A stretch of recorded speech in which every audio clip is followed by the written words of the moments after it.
Assalamualaikum warahmatullahi wabarakatuh. Allahu Akbar, Allahu Akbar, Allahu Akbar, Allahu Akbar. Alhamdulillah.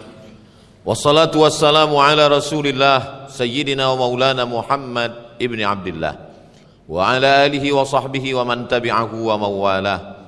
Ashhadu an la ilaha illallah wahdahu la syarika lah wa ashhadu anna sayyidana Muhammadan abduhu wa rasuluhu la nabiyya ba'dah.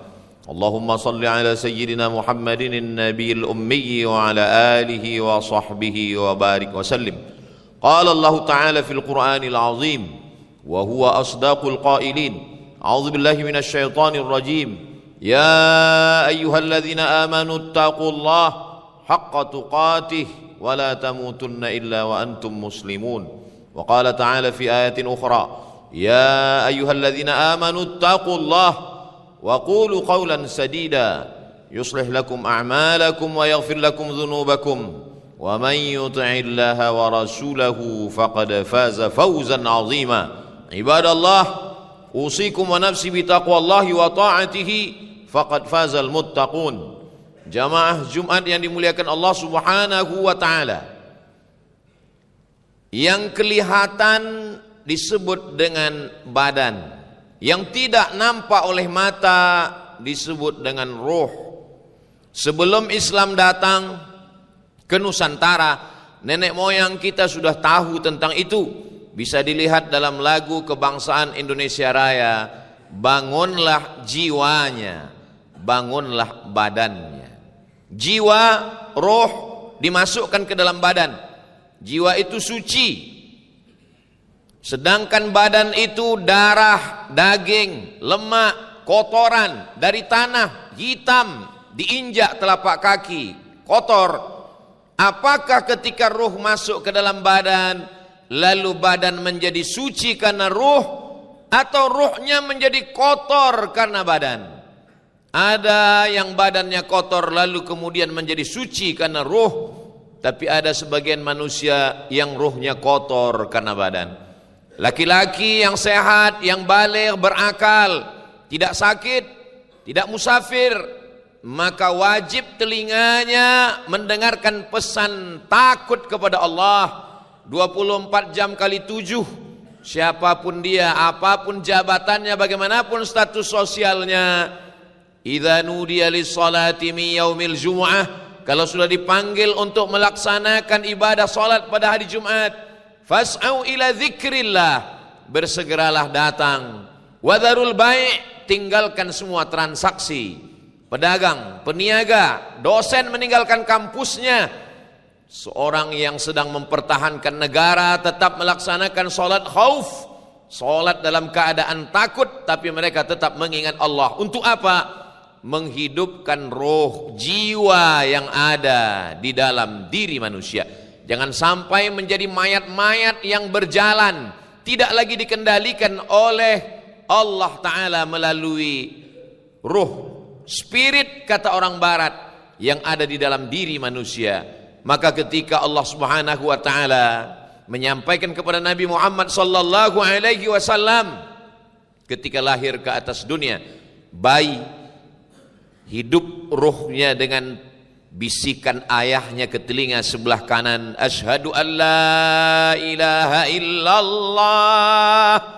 Itu juga yang kita dengar tadi, asyhadu an la ilaha illallah. Dan ketika ruh kita akan keluar dari badan, bisa jadi yang membisikkan anak kita, istri, kawan, sahabat, murid, jamaah. Mereka yang akan membisikkan ke telinga sebelah kanan, mengiringi ruh itu keluar, asyhadu an la ilaha illallah. Apa yang sering diucapkan, apa yang sering didengar, apa yang sering difikirkan, apa yang sering dilafazkan, itulah yang akan menjadi ucapan kita. Maka kita selalu berdoa, Allahumma khtim lana bihusnil khatimah. Tutup dengan husnul khatimah. Kalimat yang terakhir keluar dari mulut adalah la ilaha illallah. Di dinding mimbar, di dinding masjid, di pintu-pintu, di jendela ditulis kata Allah. Untuk apa? supaya ketika mata kita melihat, hati kita mengingat. Akan berangkat kita mengucapkan Bismillahi tawakkaltu ala Allah. Di saat telinga kita mendengar, hati kita mengingat. Inna sam'a pendengaran, wal basar penglihatan. Untuk apa telinga dan penglihatan? Wal fuad menghidupkan hati, menghidupkan jiwa, menghidupkan ruh. Ala fil jasadi mudghah. Ketahuilah di dalam badan itu ada segumpal, ada sekepal. Idza salahat salahal jasadu kulluh. Kalau dia hidup, maka yang lain ikut menjadi hidup. Wa idza fasadat, tapi kalau dia rusak, fasadal jasadu kulluh, maka yang lain ikut menjadi rusak. Berapa lama jiwa, ruh itu berada dalam badan kita? Sampai masanya dia akan keluar sesuai dengan janji Allah Subhanahu wa taala. Innaka la tukhliful mi'ad. Engkau tidak pernah ingkar janji. Idza jaa ajaluhum, kalau ajalnya sampai, la yastakhiruna sa'atan, tidak bisa ditunda walau sesaat, walau semenit, walau sedetik, dia tetap akan keluar dari badan. Apa perbuatan yang paling sering dilakukan manusia? Perbuatan yang paling sering dilakukan manusia adalah mengedipkan kelopak mata. Dan ketika ruh sudah keluar dari badan, mata kita ditutupkan oleh orang lain. Kenapa semua orang yang mati matanya, kelopaknya terbuka? Karena ruh keluar dan mata melihat ruh itu keluar. Dan saat itu datanglah orang lain yang menutupkan kelopak mata kita. Inna lillahi wa inna ilaihi raji'un. Apa yang membedakan status sosial antara bangsawan dengan pelayan, antara penguasa dengan rakyat jelata, antara aparatur negara dengan warga sipil? Yang membedakannya adalah pakaian, yang membedakannya adalah seragam. Ketika ruh sudah keluar dari jasad, satu persatu kancing baju mulai dibukakan orang lain, diganti dengan kain putih. Di saat itu sama semuanya di hadapan Allah Subhanahu wa taala. Apa perbuatan yang kita lakukan rutin pagi dan petang? Tadi pagi kita masih mandi untuk diri kita sendiri, tapi tidak ada yang tahu bahwa petang nanti kita akan dimandikan orang lain. Bisa jadi besok pagi kita tidak lagi mandi, tapi sudah dimandikan jenazah. Apa yang paling sering terdengar terngiang di telinga kita? Orang memanggil nama kita. Ayah kita, kakek kita memberikan nama untuk kita, dan nama itulah yang membedakan kita dengan orang lain. Kita tidak mau dipanggil dengan nama orang lain, sehebat apapun nama itu. Nama kita itu yang paling sering kita dengar. Tapi begitu ruh keluar dari jasad, imam tidak lagi memanggil nama kita. Imam berbisik kepada Bilal dan Muazzin mengatakan, masukkan jenazahnya. Kita sudah menjadi kata ganti orang ketiga. Orang tidak lagi bertanya di mana rumah Bapak Fulan. Orang bertanya di mana jenazah si Fulan. Tunjukkan padaku di mana kuburnya. Kita sudah menjadi dia, tidak lagi menjadi kamu, kata yang diucapkan langsung sesama manusia. Kita menjadi orang yang terlupakan. Kita bukan apa-apa dan bukan siapa-siapa. Kawan, sahabat, andai tolan, jamaah, istri, anak, buah hati, belayan jiwa, siang dan malam terbayang-bayang. Makan tak kenyang, tidur tak lelap. Tapi ternyata itu hanyalah pemanis bibir di ujung lidah. Di tepi telinga, sayup-sayup kata-kata yang indah itu hilang. Kita hanyalah menjadi orang yang terlupakan. Pada akhirnya orang lain yang akan menaiki kendaraan kita. Semua surat-surat akan berganti dengan nama orang lain. Siapa yang menemani kita? Sampai akhirnya Allah menceritakan, karena semua yang mati itu tidak pernah bercerita tentang masa lalu. Akhirnya Allah mengatakan dalam Al-Quran, ketika orang-orang yang sudah berpisah ruh dengan jasad itu ditanya Allah Subhanahu wa ta'ala, apakah kamu mau hidup lagi 1 hari, 1 jam, 1 menit, 1 detik? Mereka semua menjawab, laula akhartani ila ajalin qarib, berikanlah aku hidup walaupun hanya 1 detik saja. Kalau aku beri engkau hidup 1 detik, kau mau apa? Mereka menjawab, fa'as-saddaqa, kami mau bersedekah. Betapa beruntungnya orang yang membebaskan tanah masjid ini, membangun masjid ini. Mungkin tidak dengan pribadi, tapi dengan jabatan, dengan tanda tangan, dengan kekuasaan. Mereka sudah menyiapkan bahwa di dalam tanah lebih lama daripada di atas tanah. Berapa lama orang di atas tanah? Imam Syafi'i lahir tahun 150 di Gaza, Palestina. Meninggal tahun 204 di Kairo, Mesir. Dia di atas tanah hanya 54 tahun. Meninggal tahun 204, sekarang sudah 1447. Lebih 1200 tahun sudah di dalam tanah.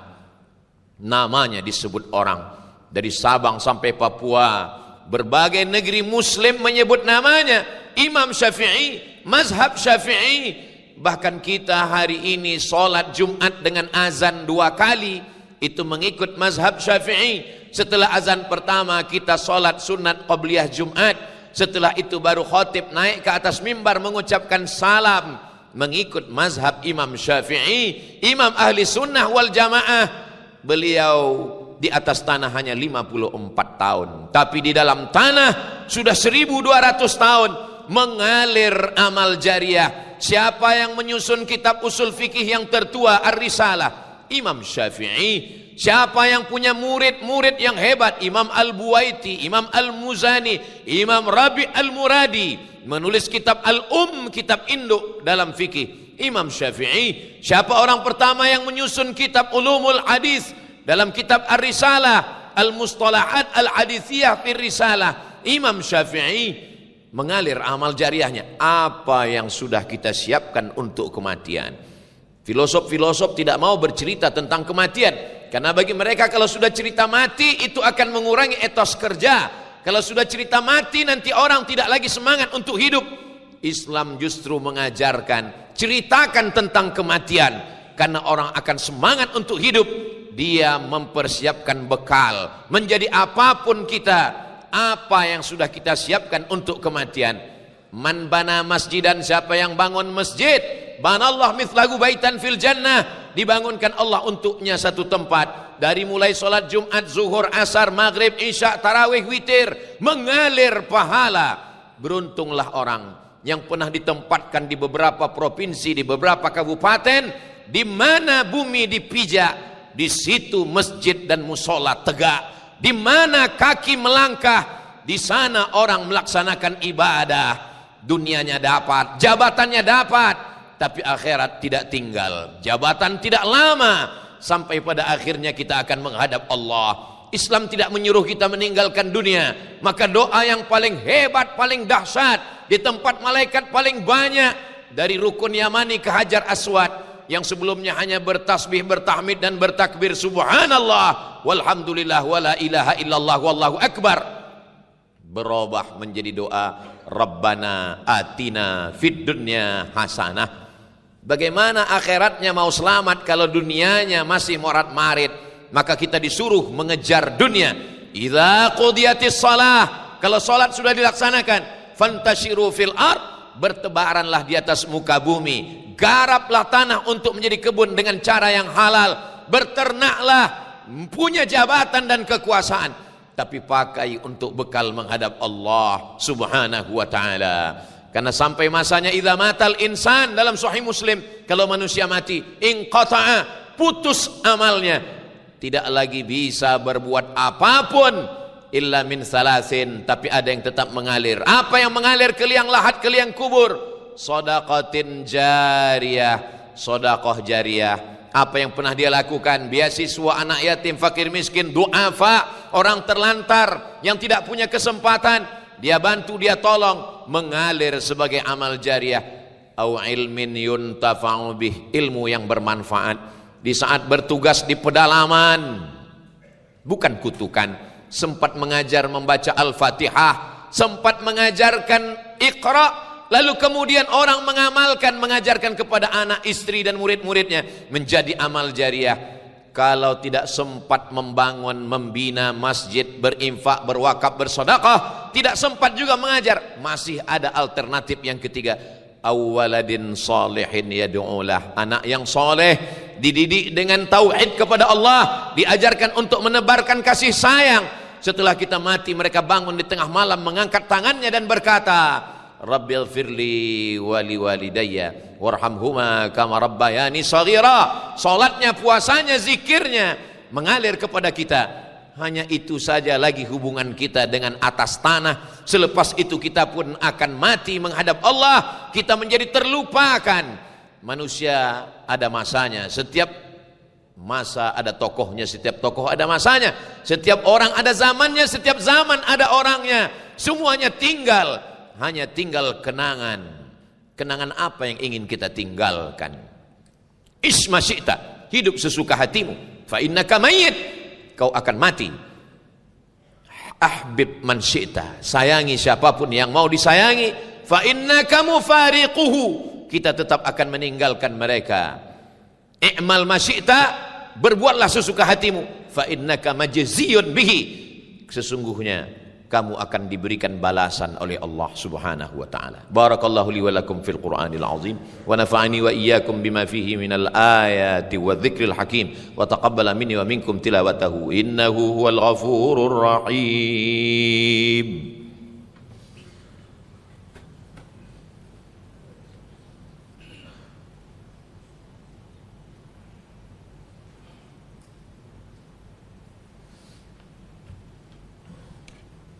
Alhamdulillahilladzi bi ni'matihi tatimmus shalihat wassalatu wassalamu ala sayyidis sadat wa ala alihi wa ashabihi ahlil fadaili wal karamat. Asyhadu an la ilaha illallah wahdahu la syarikalah wa asyhadu anna sayyidana Muhammadan abduhu wa rasuluh wa safiyuhu min khalqihi wa khaliluh, addal amanah wa ballaghar risalah wa nasaha lil ummah wa tarakana 'alal mahajjatil bayda lailuha kanahariha la yazighu anha illa halik. اللهم صل على سيدنا محمد النبي الأمي وعلى آله وصحبه وبارك وسلم. قال الله تعالى في القرآن العظيم وهو أصدق القائلين: أعوذ بالله من الشيطان الرجيم بسم الله الرحمن الرحيم والعصر إن الإنسان لفي خسر إلا الذين آمنوا وعملوا الصالحات وتواصوا بالحق وتواصوا بالصبر. وقال تعالى في آية أخرى: إن الله وملائكته يصلون على النبي يا أيها الذين آمنوا صلوا عليه وسلموا تسليما. اللهم اغفر للمسلمين والمسلمات والمؤمنين والمؤمنات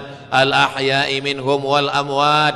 اللهم انصر إخواننا المجاهدين المستضعفين في فلسطين. اللهم دفع عنا الغلاء والوباء والفحشاء والربا والزنا والمنكر والسيوف المختلفة والشدائد والمحن ما ظهر منها وما بطن من بلدنا هذا إندونيسيا خاصة ومن بلدان المسلمين عامة. عباد الله، أوصيكم ونفسي بتقوى الله وطاعته فقد فاز المتقون. إن الله يأمر بالعدل والإحسان وإيتاء ذي القربى وينهى عن الفحشاء والمنكر والبغي يعظكم لعلكم تذكرون. فاذكروا الله العظيم يذكركم واسألوه من فضله يعطكم ولذكر الله أكبر والله يعلم ما تصنعون.